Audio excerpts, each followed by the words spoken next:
Ibrani 3 ayat 7 dan 8. Sebab itu, seperti yang dikatakan Roh Kudus, pada hari ini, jika kamu mendengar suaranya, janganlah keraskan hatimu seperti dalam kegeraman pada waktu pencobaan di padang gurun. Judul renungan ini adalah Momentum Prima, sebuah istilah yang dipakai oleh Pendeta Yakub Susabda untuk menggambarkan momen-momen penting dalam hidup ketika Allah berkenan melawat kita. Alkitab menyebutnya dengan istilah hari ini. Istilah hari ini dalam Alkitab selalu dikaitkan dengan kedatangan Tuhan Yesus, baik kedatangannya yang pertama maupun kedatangannya kembali pada akhir zaman, serta seluruh karya penebusan yang dikerjakannya.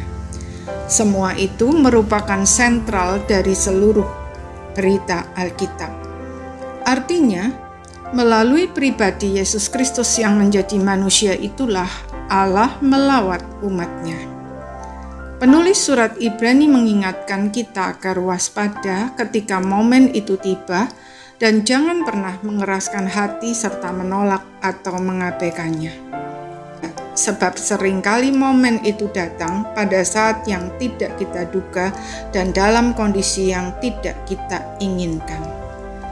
Penulis surat Ibrani menjadikan perjalanan bangsa Israel di padang gurun sebagai contoh dari orang-orang yang sudah berada dalam sarana anugerah, tetapi akhirnya binasa karena terus mengeraskan hati sekalipun berkali-kali diberi kesempatan untuk menikmati momentum prima. Allah melawat mereka melalui tiang awan dan tiang api, laut yang terbelah, air yang keluar dari bukit batu, mana dan burung puyuh, pemberian 10 hukum, dan berbagai petunjuk tentang peribadahan di kemah suci dan lain-lain.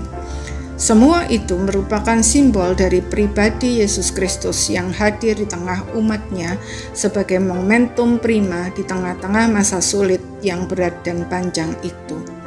Sayang sekali, mereka tidak pernah belajar dari semua itu. Daripada bertumbuh dalam iman, mereka justru bersungut-sungut ingin kembali ke Mesir, melawan Tuhan dan Musa, bahkan membuat dan menyembah patung lembu emas.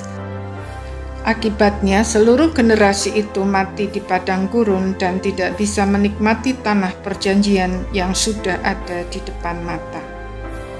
Tuhan mengaruniakan banyak momentum prima kepada setiap orang, tetapi momentum prima tidak selamanya ada. Jika kita terus mengeraskan hati, menolak atau mengabaikannya, maka suatu saat kita akan tiba pada satu titik di mana kita tidak bisa lagi berbalik. Itulah Yudas, itulah Bileam, itulah bangsa Israel yang mati di padang gurun itu.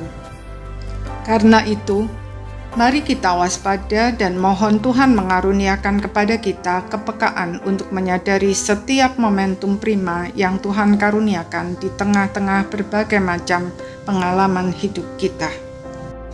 Jika kita bersikap bijak dalam menanggapi semua momentum prima yang Tuhan karuniakan, maka hidup kita akan diberkaya dengan berbagai pengalaman iman yang menakjubkan, sehingga apapun yang menimpa kita tidak akan menghancurkan kita, melainkan justru membuat kita bertumbuh semakin kuat.